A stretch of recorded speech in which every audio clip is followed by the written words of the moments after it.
शांति की शक्ति से शांति जग में लानी है। ओम शांति।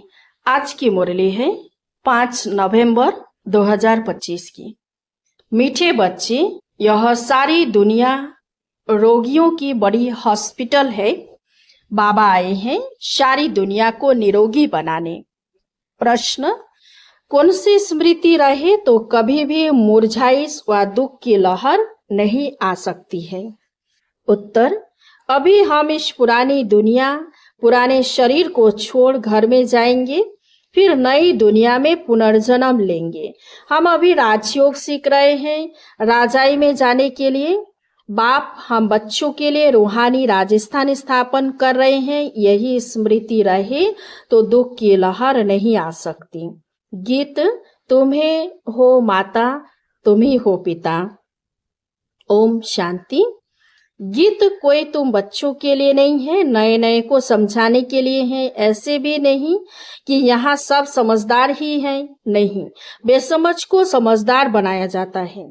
बच्चे समझते हैं हम कितने बेसमझ बन गए थे, अब बाप हमको समझदार बनाते हैं। जैसे स्कूल में पढ़कर बच्चे कितना समझदार बन जाते हैं। हर एक अपनी अपनी समझ से बैरिस्टर, इंजीनियर आदि बनते हैं। यह तो आत्मा को समझदार बनाना है। पढ़ती भी आत्मा है शरीर द्वारा, परंतु बाहर में जो भी शिक्षा मिलती है वह है अल्पकाल के लिए। शरीर निर्वाह अर्थ भल कोई कन्वर्ट भी करते हैं, हिंदुओं को क्रिश्चियन बना देते हैं। किस लिए? थोड़ा सुख पाने के लिए, पैसे, नौकरी आदि सबसे सहज मिलने के लिए, आजीविका के लिए। अब तुम बच्चे जानते हो हमको पहले तो आत्म अभिमानी बनना पड़े। यह है मुख्य बात, क्योंकि यह है ही रोगी दुनिया। ऐसा कोई मनुष्य नहीं जो रोगी नहीं बनता हो, कुछ ना कुछ होता जरूर है। यह सारी दुनिया बड़े ते बड़ी हॉस्पिटल है, जिसमें सब मनुष्य पतित रोगी है। आयु भी बहुत कम होती है, अचानक मृत्यु को पा लेते हैं, काल के चंबे में आ जाते हैं। यह भी तुम बच्चे जानते हो। तुम बच्चे सिर्फ भारत की ही नहीं, सारे विश्व की सर्विस करते हो। गुप्त रीति, मूल बात है कि बाप को कोई नहीं जानते। मनुष्य होकर और पारलौकिक बाप को नहीं जानते, उनसे प्यार नहीं रखते। अब बाप कहते मेरे साथ प्यार रखो। मेरे साथ प्यार रखते रखते तुमको मेरे साथ ही वापिस चलना है। जब तक वापिस चलो तब तक इस छीछी दुनिया में रहना पड़ता है। पहले तो देह अभिमानी से देही अभिमानी बनो, तब तुम धारणा कर सकते हो और बाप को याद कर सकते हो। अगर देही अभिमानी नहीं बनते तो कोई काम के नहीं। देह अभिमानी तो सब है। तुम समझते भी हो कि हम आत्म अभिमानी नहीं बनते, बाप को याद नहीं करते, तो हम वही है जो पहले थे। मूल बात ही है देही अभिमानी बनने की, न कि रचना को जानने की। गाया भी जाता है रचता रचना का ज्ञान। ऐसे नहीं कि पहले रचना फिर रचता का ज्ञान कहेंगे, नहीं, पहले रचता वही बाप है। कहा भी जाता है हे गॉडफादर, वो आकर तुम बच्चों को आप समान बनाते हैं। बाप तो सदैव आत्म अभिमानी है ही, इसलिए वो सुप्रीम है। बाप कहते हैं मैं तो आत्म अभिमानी हूँ, जिसमें प्रवेश किया है उनको भी आत्म अभिमानी बनाता हूँ। इनमें प्रवेश करता हूँ इनको कन्वर्ट करने, क्योंकि यह भी देह अभिमानी थे। इनको भी कहता हूँ अपने को आत्मा समझ, मुझे यथार्थ रीति याद करो। ऐसे बहुत मनुष्य हैं जो समझते हैं आत्मा अलग है, जीव अलग है।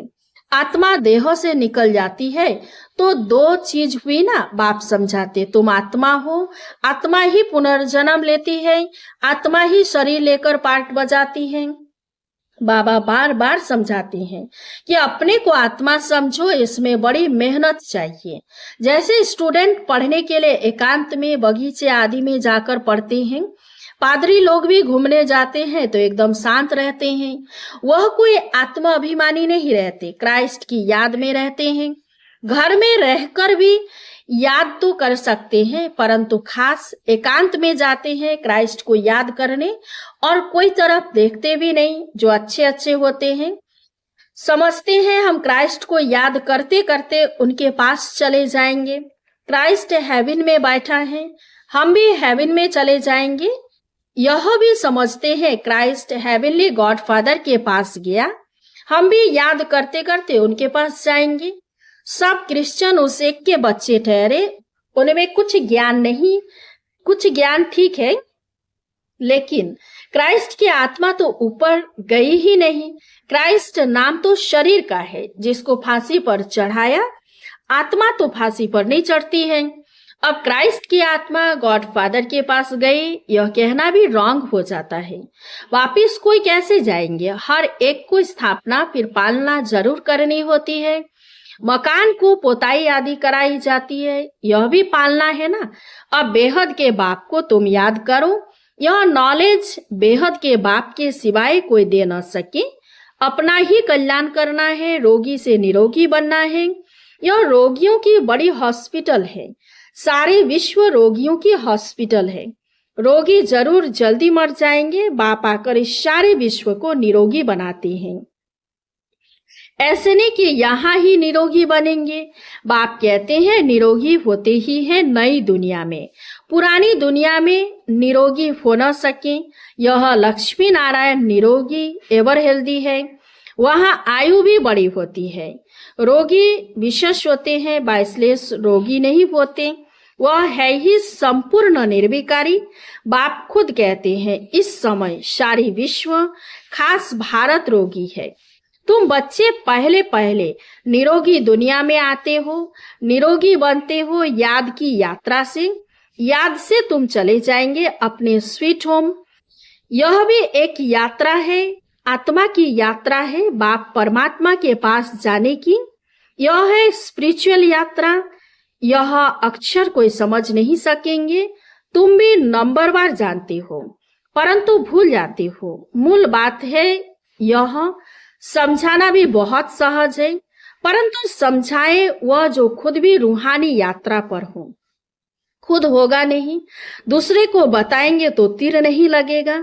सच्चाई का जोहर चाहिए। हम बाबा को इतना याद करते जो बस स्त्री पति को कितना याद करती है। यह है पतियों का पति, बापों का बाप, गुरुओं का गुरु। गुरु लोग भी उस बाप को ही याद करते हैं। क्राइस्ट भी बाप को ही याद करते थे, परंतु उनको कोई जानते नहीं है। बाप जब आए तब आकर अपनी पहचान देवे। भारतवासियों को ही बाप का पता नहीं है तो औरों को कहाँ से मिल सकता है। विलायत से भी यहाँ आते हैं योग सीखने के लिए। समझते हैं प्राचीन योग भगवान ने सिखाया। यह है भावना। बाप समझाते हैं सच्चा सच्चा योग तो मैं ही कल्प कल्प आकर सिखलाता हूँ एक ही बार। मुख्य बात है अपने को आत्मा समझ, बाप को याद करो। इसको ही रूहानी योग कहा जाता है। बाकी सबका है जिस्मानी योग। ब्रह्म से योग रखते हैं, वह भी बाप तो नहीं है, वह तो महत्त्व है, रहने का स्थान तो राइट एक ही बाप है। एक बाप को ही सत्य कहा जाता है। यह भी भारतवासियों को पता नहीं कि बाप ही सत्य कैसे हैं। वे ही सचखंड की स्थापना करते हैं। सचखंड और झूठखंड। तुम जब सचखंड में रहते हो तो वहां रावण राज्य ही नहीं होता। आधा कल्प बाद रावण राज्य झूठखंड शुरू होता है। सचखंड पूरा सतयुग को कहेंगे, फिर झूठखंड पूरा कलयुग का अंत। अभी तुम संगम पर बैठे हो, ना इधर हो ना उधर हो। तुम ट्रैवल यानी यात्रा कर रहे हो। आत्मा ट्रैवल कर रही है, शरीर नहीं। बाप आकर के यात्रा करना सिखलाते हैं। यहाँ से वहां जाना है, तुमको यह सिखलाते हैं। वो लोग फिर स्टार्स, मून आदि तरफ जाने की ट्रैवल करते हैं। अभी तुम जानते हो उनमें कोई फायदा नहीं। इन चीजों से ही सारा विनाश होना है। बाकी जो भी इतनी मेहनत करते हैं सब व्यर्थ। तुम जानते हो यह सब चीजें जो साइंस से बनती है वह भविष्य में तुम्हारे ही काम आएंगी। यह ड्रामा बना हुआ है। बेहद का बाप आकर पढ़ाते हैं तो कितना रिगार्ड रखना चाहिए। टीचर का वैसे भी रिगार्ड बहुत रखते हैं। टीचर फरमान करते हैं अच्छी रीति पढ़कर पास हो जाओ, अगर फरमान को नहीं मानेंगे तो नापास हो जाएंगे। बाप भी कहते हैं तुमको पढ़ाते हैं विश्व का मालिक बनाने, यह लक्ष्मी नारायण मालिक है, बल प्रजा भी मालिक है, परंतु दर्जे तो बहुत है ना। भारतवासी भी सब कहते हैं ना हम मालिक हैं। गरीब भी भारत का मालिक अपने को समझेगा, परंतु राजा और उनमें फर्क कितना है। नॉलेज से मर्तबे का फर्क हो जाता है। नॉलेज में भी होशियारी चाहिए, पवित्र भी जरूरी है, तो हेल्थ वेल्थ भी चाहिए। स्वर्ग में सब है ना। बाप एम ऑब्जेक्ट समझाते हैं, दुनिया में और कोई की बुद्धि में यह एम ऑब्जेक्ट होगी नहीं। तुम फट से कहेंगे हम यह बनते हैं, सारे विश्व में हमारी राजधानी होगी। यह तो अभी पंचायती राज्य है। पहले थे डबल ताजधारी, फिर एक ताज, अभी 9 ताज। बाबा ने मुरली में कहा था यह भी चित्र हो, डबल सिरताज राजाओं के आगे सिंगल ताज वाले माथा झुकाते हैं।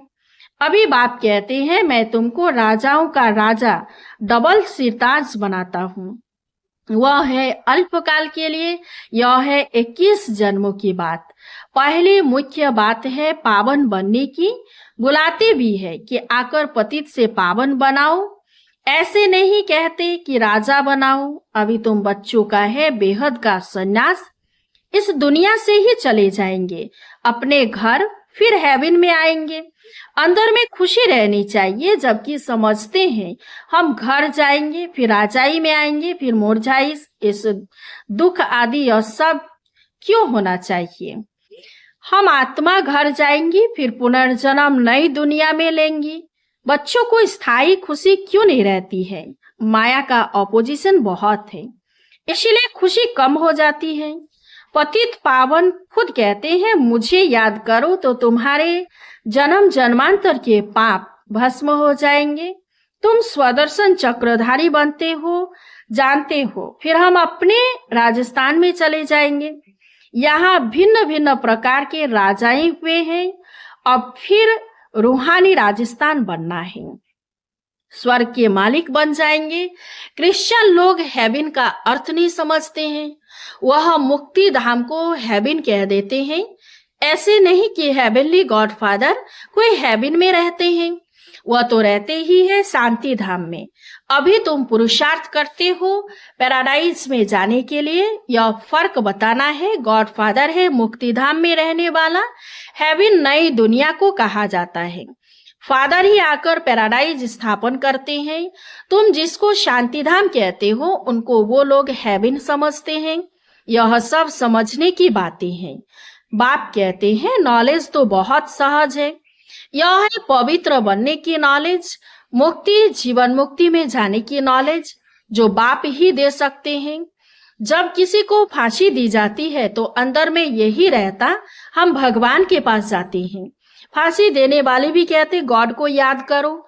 गॉड को जानते दोनों नहीं है, उनको तो उस समय मित्र संबंधी आदि जाकर याद पड़ते हैं।